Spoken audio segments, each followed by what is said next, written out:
सभी बच्चों को फिर से नमस्कार। फिर से सभी का एक बार हार्दिक स्वागत है आपके अपने YouTube चैनल बिकम टॉपर पे।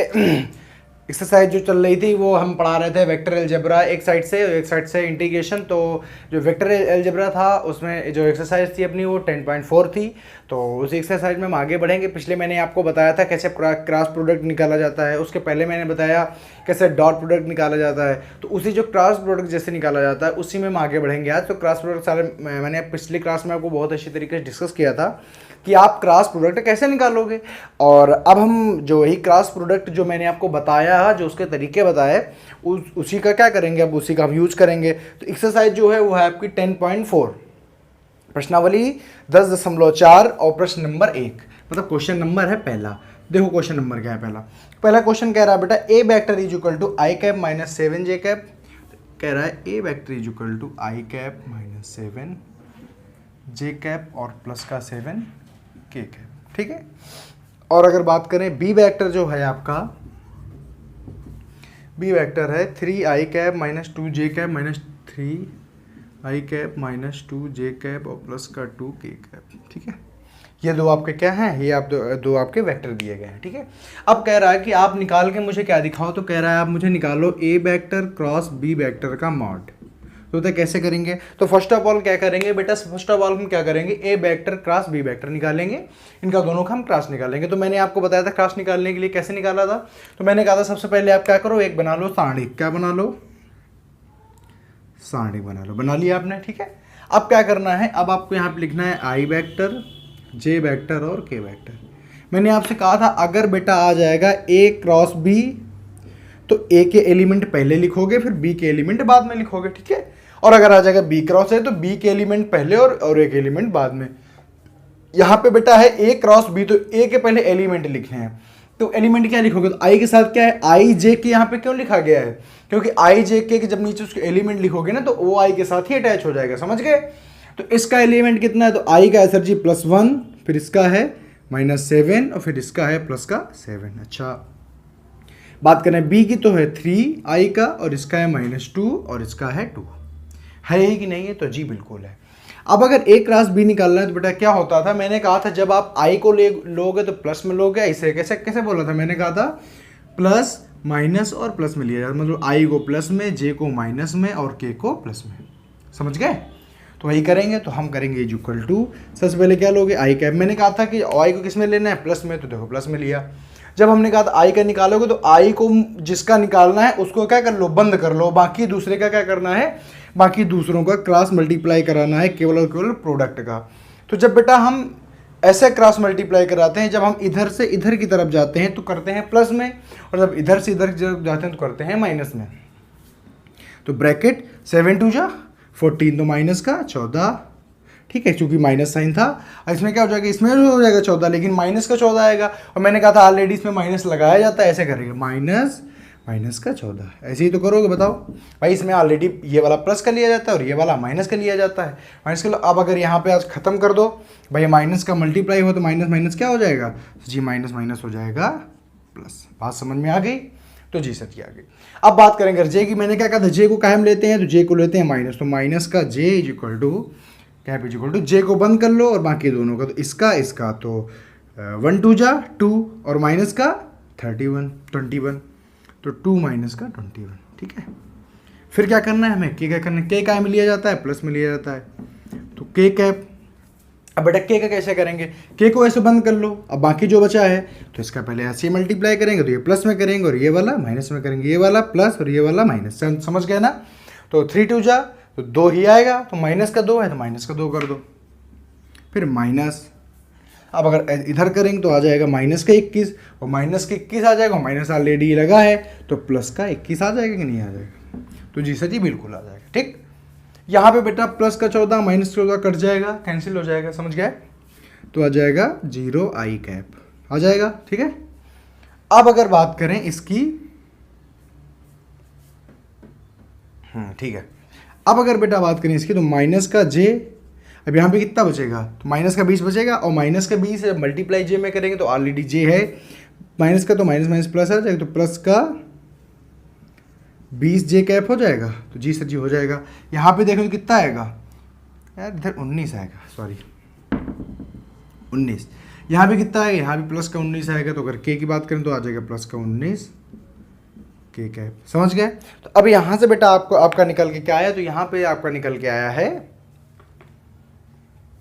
यहाँ पे बेटा आपका निकल के आया क्या, ए कैप, सॉरी यहाँ पे ये चीज निकल गया, क्या निकल गया, तो A vector cross B vector, ये तो निकल के आई है। अब बेटा निकालना क्या है, तो आप सभी जानते हो कि आपको क्या निकालना है, तो सर जी हमें निकालना है एक ए वेक्टर क्रॉस बी वेक्टर का मॉड निकालना है। तो A vector cross B vector क्या आया है, तो आया 0 आई कैप प्लस 19 जे कैप और प्लस का 19 के कैप भी आया है। तो अगर इसका क्या निकालना हो, अगर इसका निकालना हो मॉड, तो क्या करोगे बेटा, मॉड निकालने की वही ट्रिक होती है क्या, अंडर रूट आई के गुणांक का, आई कैप के गुणांक का स्क्वायर प्लस जे के कॉफिशिएंट का स्क्वायर प्लस के कॉफिशिएंट का स्क्वायर। तो जे ये तो 0 है तो इसका कोई मतलब है नहीं, ये 19 और 19 तो हो जाएगा 19 का स्क्वायर और प्लस 19 का स्क्वायर हो जाएगा यही। तो अगर बात करें 19 की स्क्वायर कितना होता है, तो होता है 361 और प्लस ये यही तो होता है। समझ गए? बस यही है, आगे आपका क्या हो जाएगा, आगे आपका यही आंसर आ जाएगा। बताओ कोई दिक्कत है, बताइए। तो अगर और इसको सही से करना हो, इसको ना करो, हम कहते हैं इसे कर लो सीधे, ये देखो 19 का स्क्वायर तो हो जाएगा 2, 19 का होल स्क्वायर हो जाएगा कि नहीं हो जाएगा, बताओ भाई, ये जुड़ के जो ही तो हो जाएंगे। तो अगर इसको बाहर कर दो, 19 को बाहर कर दो, अंडर रूट 2, कोई दिक्कत? तो यहां से आपका निकल के आ गया ए वेक्टर क्रॉस बी वेक्टर का मॉड। बताओ, किसी बच्चों को कोई भी टेंशन हो तो बता सकता है। आगे चला जाए तो जी सर आगे चलो। आपको क्या करना था, आपको ए क्रॉस बी निकालना था, उसके बाद जब निकल आएगा तो आपको उसका क्या करना था, उसका लेना था मॉड। समझ गए?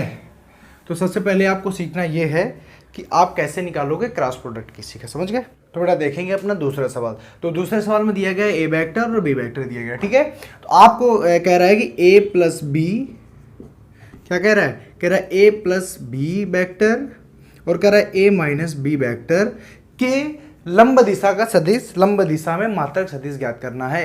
तो मैं आपको बता दूं, अगर कभी भी आपको ऐसा आ जाए ए वेक्टर और प्लस बी, ए वेक्टर जैसे कह दिया जाए ए वेक्टर एंड बी वेक्टर क्या क्या करो, परपेंडिकुलर वेक्टर ज्ञात करो या लंब दिशा में सदिश ज्ञात करो, तो क्या करना है, कुछ नहीं करना, दोनों को उठा के क्या कर दो, मल्टीप्लाई करा दो, क्रॉस प्रोडक्ट करा दो। क्रॉस प्रोडक्ट में जो आंसर आएगा वही हो जाएगा उसका लंब दिशा का सदिश। समझ गए?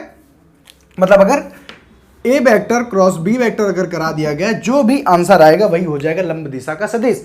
क्यों होता है ऐसा? तो ऐसा इसलिए होता है क्योंकि ए वेक्टर और बी वेक्टर जो होता है, जब इनका क्रॉस प्रोडक्ट कराते हैं तो जो इनका जो रिजल्टेंट आता है वो हमेशा परपेंडिकुलर दिशा में आता है, मतलब लंबवत दिशा में आता है।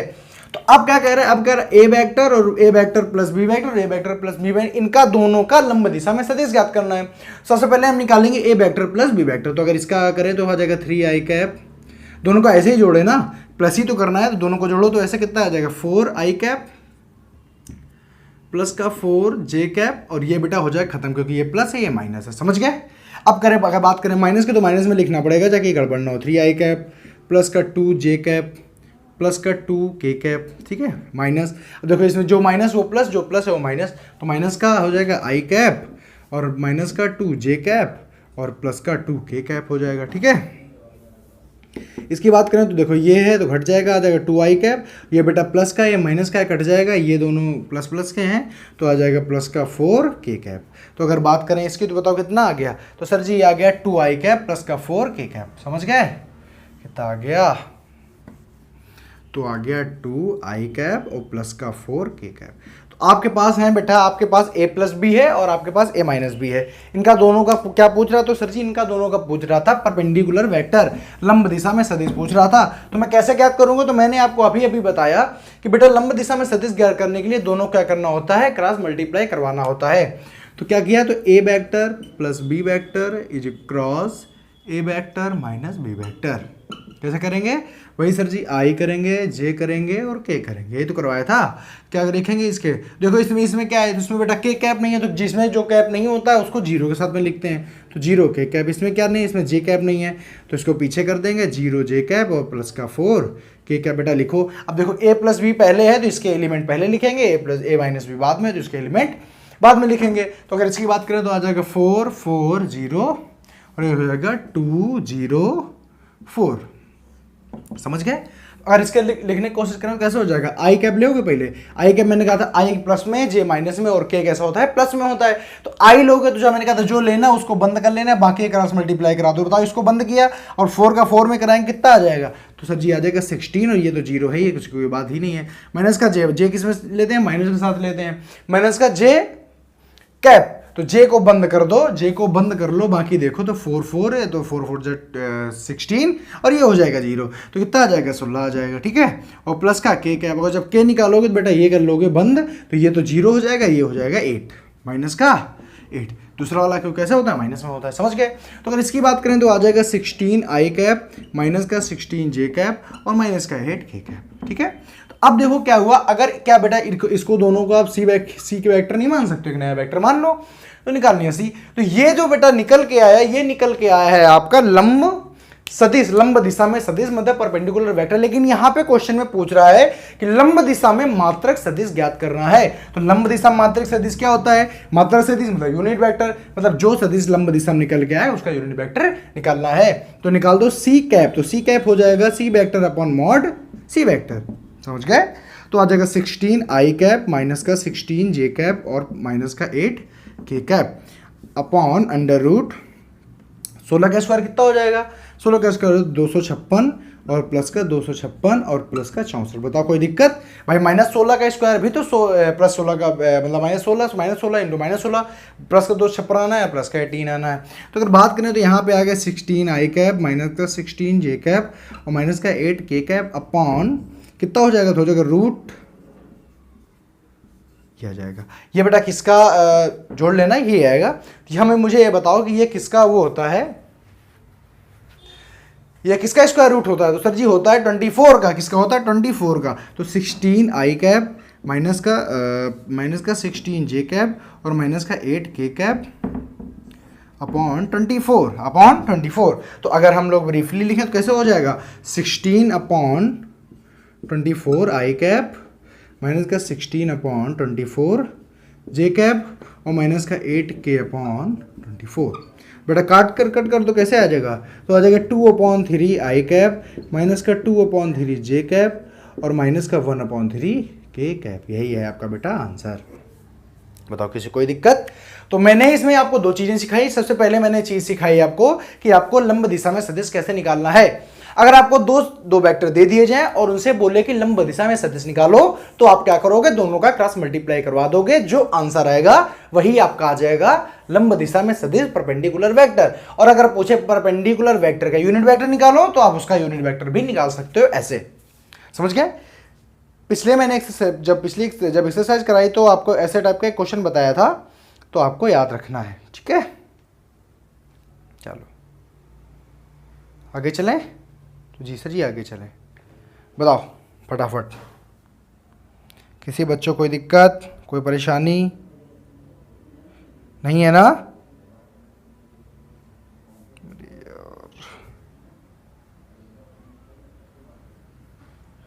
चलो अपना अगला क्वेश्चन देखो क्या कह रहा है, कहाँ गई, ध्यान से समझना। जो अगला क्वेश्चन है वो बेटा उसमें है कोसाइंस में आएगा, थोड़ा सा बस थोड़ा दिमाग लगाना है। ठीक है, बड़ा क्वेश्चन नहीं है, बस ये है कि थोड़ा सा अच्छा क्वेश्चन है। तो बेटा एक कह रहा है क्वेश्चन, ये कह रहा है कि एक मात्रक सदिश ए वेक्टर है। क्या है, यूनिट वेक्टर ए वेक्टर है। ठीक है, इसमें कह रहा है कि आई कैप के साथ जो ए वेक्टर है ना, वो आई कैप के साथ जो एंगल बनाता है वो बनाता है π/3 बनाता है। और कह रहा है आगे, और जे वेक्टर के साथ जो बनाता है वो π/4 बनाता है, जे वेक्टर के साथ π/4 बनाता है, और के वेक्टर के साथ में थीटा बनाता है। क्या करता है, थीटा बनाता है। तो कह रहा है कि इसकी सहायता से थीटा का वैल्यू ज्ञात करो और इसके घटक भी निकालो। तो अच्छा बताओ, मैं आपको कभी अगर आई के साथ का कोण, जे के साथ का कोण, अगर के साथ का कोण दे दूं और आपसे कोई भी मैं थीटा पूछूं या कोई भी वेक्टर पूछूं, तो आप क्या दिमाग लाओगे?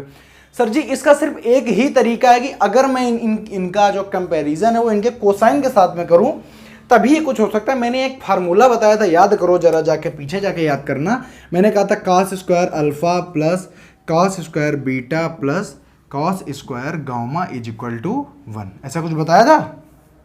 याद कर लो भाई, याद कर लो। जब मैंने आपको दिक कोसाइन पढ़ाई थी, जब मैंने आपको डायरेक्शन कोसाइन पढ़ाई थी, तब मैंने कहा था जो डायरेक्शन कोसाइन होती हैं तो एक्स के साथ में अल्फा, वाई अक्ष के साथ में बीटा और जेड अक्ष के साथ में गामा होती है।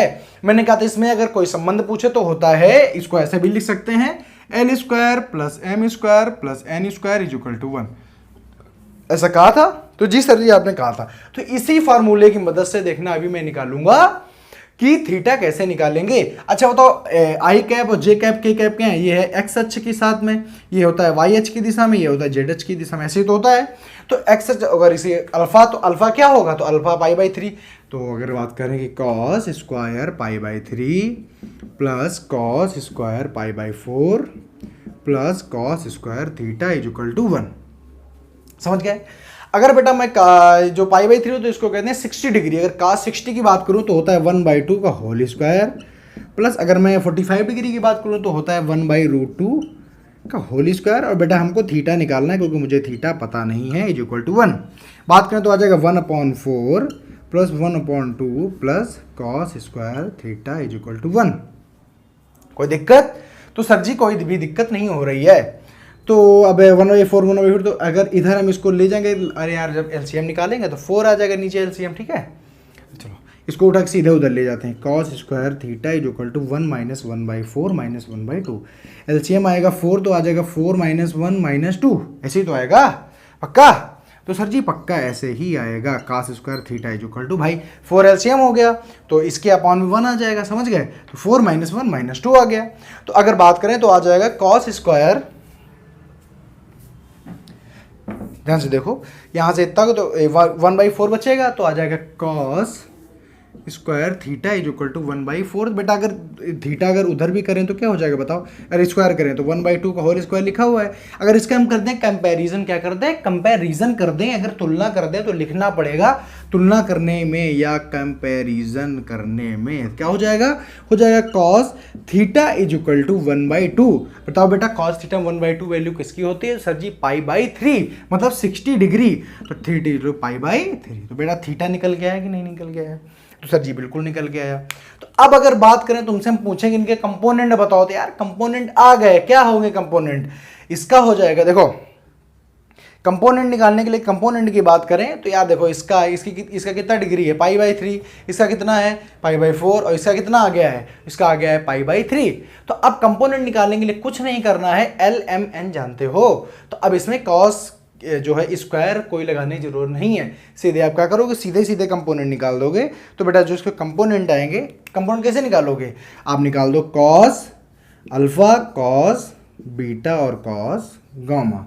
समझ गए? अल्फा बीटा गामा आपको निकालना है। तो कॉस अल्फा कितना है? तो सर जी कॉस की वैल्यू है पाई बाई 3 तो हो जाएगा 1/2, और कॉस बीटा की वैल्यू पाई बाई 4 तो आ जाएगा 1/√2, और कॉस इस थीटा की वैल्यू पाई बाई 3 तो आ जाएगा 1/2। तो अगर बेटा इसके बात करें कंपोनेंट की, जो पूछ रहा था कंपोनेंट की अगर बात करें तो आ जाएगा 1/2 कमा 1/√2 और कमा 1/2। बताओ किसी कोई दिक्कत है?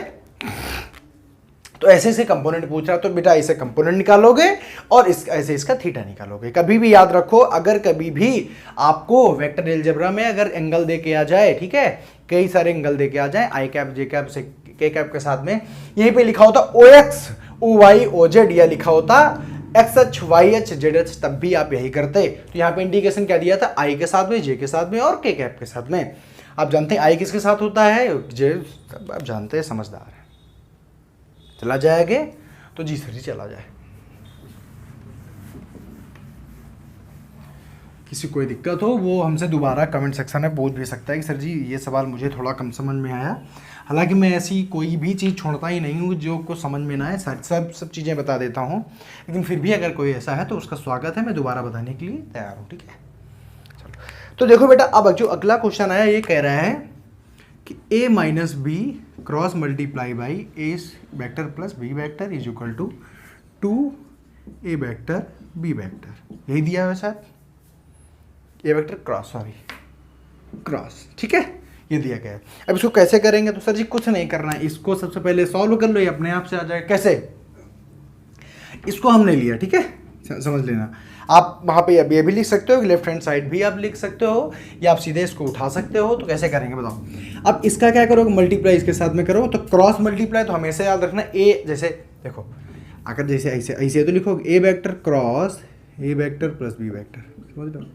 तो हमेशा याद रखना कि जो ए वेक्टर होगा ना, ये हमेशा आगे रहेगा क्रॉस के, कभी ये पीछे क्रॉस के जाएगा ही नहीं, समझ गए। और बात करें इसकी minus B vector cross A vector plus B vector, तो कोई दिक्कत है।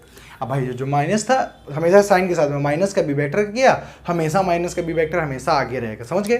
करो क्रॉस मल्टीप्लाई, आप जानते हो कि यह डिस्ट्रीब्यूशन लॉ का पालन करता है, तो अगर करोगे तो इसको आ जाएगा ए स्क्वायर, समझ गए, प्लस प्लस लग गया, A square cross B square, फिर माइनस माइनस इसके साथ B square cross A square minus B square cross B square. कोई दिक्कत बताओ, कोई दिक्कत है? सर जी नहीं है। तो एक चीज आप जानते हो, कभी भी अगर मैंने उसमें भी आपको बताया था, इसमें भी समझ लो कि अगर देखो इसके जो रूल होते हैं इसमें क्या होता है, अगर कभी भी एक किसी वेक्टर का उसी वेक्टर के साथ में क्रॉस प्रोडक्ट करा दिया गया तो उसका हमेशा आंसर आएगा जीरो। बी जैसे B vector cross B vector is equal to भी जीरो आएगा। मतलब वह जो क्रॉस उसका नियम होता है कि अगर किसी एक वेक्टर का अगर उसी वेक्टर के साथ में अगर क्रॉस प्रोडक्ट करवा दिया जाएगा तो उसका आंसर हमेशा क्या आएगा, तो सर जी जीरो आएगा, समझ गए। तो ये देखो ये कितना हो जाएगा, तो ये हो जाएगा जीरो और plus A vector cross B vector minus B vector cross A vector, ये भी क्या हो जाएगा, ये भी बेटा हो जाएगा जीरो। तो इनका काम खत्म हो गया। अब ए वेक्टर क्रॉस बी वेक्टर, अब देखो हमने कहा था कि अगर यहाँ पे क्या होता है, यहाँ पे चेंजेबल तो होता नहीं, तो A vector cross B vector is equal to minus B vector cross A vector लिख सकते हो, ऐसे बताया था आपको। क्योंकि जो डॉट प्रोडक्ट वो कैसा होता है, वो होता है कम्यूनिटेटिव, लेकिन ये तो कम्यूनिटेटिव होता नहीं है, मतलब गुणन के सहचर्य नियम का पालन ये नहीं करता है, तो इसलिए ऐसे लिखा जाता है। तो अब अगर कभी ऐसे मिल जाए तो उसको ऐसे नहीं लिख सकते सीधा करके, सर बिल्कुल लिख सकते हैं, वही करना है, इसको सीधा करके लिख दो। तो plus A vector cross B vector, बताओ दो बार नहीं होगा A vector cross B vector, तो आंसर नहीं आ जाएगा two A vector cross B vector. तो बेटा ये तो प्रूव हो गया, तो ये तो प्रूव हो गया, बताओ कोई दिक्कत है? प्रूव हुआ कि नहीं हुआ? तो जी प्रूव हो गया, ठीक।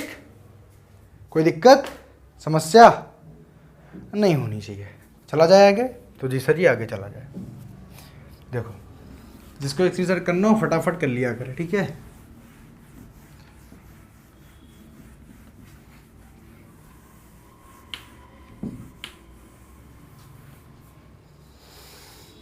देखो अगला जो 5वां नंबर क्वेश्चन है बेटा क्या कहता है, तो वो कहता है, कह रहा है कि लैम्डा और म्यू की वैल्यू ज्ञात करो, मतलब मान निकालो उसका। अगर कह रहा है कि दो को आपके दो दिए गए हैं, आपको वेक्टर दिए गए हैं जिनका कह रहा है जो मल्टीप्लाई है ना, जो क्रॉस प्रोडक्ट है वो कैसा है, जीरो वेक्टर है, कोई दिक्कत नहीं है। देखो तो सबसे पहले आप उनको लिख लो दोनों के, तो है 2i कैप प्लस का 6j कैप और प्लस का 27k कैप, समझ गए। और ऐसे ही लिखा हुआ है क्रॉस मल्टीप्लाई, आगे क्या लिखा हुआ है, आई कैप प्लस का लैम्डा जे कैप और प्लस का mu K cap is equal to zero vector. तब तो बेटा जीरो वेक्टर का मतलब क्या होता है, सर जीरो वेक्टर का मतलब होता है जीरो वेक्टर। इसको ऐसे भी लिख सकते हैं, कैसे जीरो वेक्टर कैसे लिख सकते हो, जीरो आई कैप प्लस जीरो जे कैप और प्लस जीरो के कैप। बताओ कोई फर्क पड़ने वाला है? उससे नहीं पड़ने वाला, मतलब इसको आप जीरो वेक्टर को ऐसे रिप्रेजेंट कर सकते हो, समझ गए। तो अच्छा अगर बात करें हम इसकी, तो इसको भैया इसका क्रॉस प्रोडक्ट निकालना पड़ेगा। निकालने के लिए वही वाला आई कैप जे कैप और के कैप, ठीक है। तो आ जाएगा 2, 6 और 27। उधर बात करें 1 लैम्डा और म्यू, समझ गए, समझे कि नहीं। चलो अब इसकी बात करते हैं आगे। तो वही आई कैप जब करेंगे तो क्या करेंगे, इसको बंद कर लेंगे, इसको करेंगे तो आ जाएगा 6 म्यू माइनस 27 लैम्डा, समझ गए, 6 म्यू माइनस 27 लैम्डा। और जे हमेशा माइनस के साथ में आता है, जे करेंगे तो जे को इससे बंद कर लो, तो आ जाएगा 2 म्यू माइनस 27, क्या आ जाएगा 2 म्यू माइनस का 27। अब अगर के का निकालना तो के को क्या लिखो, के हमेशा प्लस के साथ होता है, प्लस का के कैप। तो अगर के को ऐसे बंद करेंगे तो कितना आ जाएगा 2 लैम्डा और माइनस का 6, क्या आ जाएगा 2 लैम्डा माइनस का 20 माइनस का 6, बताओ कोई दिक्कत है? तो ये तो वैसे ही लिखा रहेगा क्योंकि जुड़े घटे तो कुछ है नहीं। और इसके इक्वल में बेटा क्या लिखा था? सर जी इसके इक्वल में लिखा था 0y cap plus 0j cap और प्लस का 0k कैप। बताओ कोई दिक्कत? कोई दिक्कत समस्या है? नहीं है। तो बेटा अगर ये इसके बराबर कब रहा होगा? मैंने वेक्टर के लिए आपको पहले बताया था, इक्वल वेक्टर मैंने कहा था कि कोई वेक्टर दूसरे वेक्टर के बराबर तभी होगा जब इसके आई कैप के एलिमेंट इसके आई कैप के एलिमेंट के साथ में मिलते हों, इसके साथ में मिले और इसके साथ में मिले। कहा था ऐसा? तो जी सर आपने कहा था। तो ये बराबर तभी होंगे जब इनके एलिमेंट बराबर रहे होंगे। तो जी सर जी। तो अगर हम तुलना करा दें, लिख दें कंपैरिजन, तो बेटा क्या होना चाहिए? आई के जो एलिमेंट हैं वो आई के साथ में मिलने चाहिए। तो करें तो अब देखो यहाँ पे देखो दोनों चीज़ें दी गई हैं। तो आप ऐसा करोगे, आप ऐसी जगह लोगे जहाँ एक एक चीज़ दो, आसानी से निकाल लोगे, हर जगह तो आपको सुविधा है। इसके साथ में ले लो, तो इसके साथ में माइनस भी लेना पड़ेगा। तो माइनस का 2 म्यू और प्लस का 27 इज इक्वल टू 0। तो माइनस का 2 mu is equal to minus का 27, तो माइनस माइनस प्लस हो गया, तो mu is equal to 27/2। Mu निकल आया। देखो लैम्डा निकालने के लिए ये देखो 2 लैम्डा माइनस 6 लिखा हुआ है चिन्ह के साथ में। 2 लैम्डा माइनस का 6 is equal to 0, 2 lambda is equal to 6 और लैम्डा इज इक्वल टू 3। बताओ कोई दिक्कत है? आपके सामने म्यू की वैल्यू भी आ गई और आपके सामने लैम्डा की भी वैल्यू आ गई। बताओ किसी बच्चों को तनिक सी भी दिक्कत हो तो वो हमको बता सकते। और यही तो पूछा गया था, कह रहा था म्यू और लैम्डा की वैल्यू ज्ञात करनी है। तो आपको क्या करना है? क्रॉस मल्टीप्लाई निकालो और फिर बस दिमाग लगाना है कि इक्वल वेक्टर क्या होता है। इक्वल वेक्टर सर जी वो वेक्टर होता है अगर दो वेक्टर इक्वल वेक्टर हैं तो उनके जो कॉफिशिएंट हैं वो कैसे होने चाहिए? आपस में बराबर होने चाहिए। तो अगर ये दोनों बराबर हैं, ऐसा सवाल बोल रहा है, तो मतलब इनके कॉफिशिएंट बराबर होंगे। तो इसका इसके साथ में इसका इसको कराओगे तो फंस जाओगे।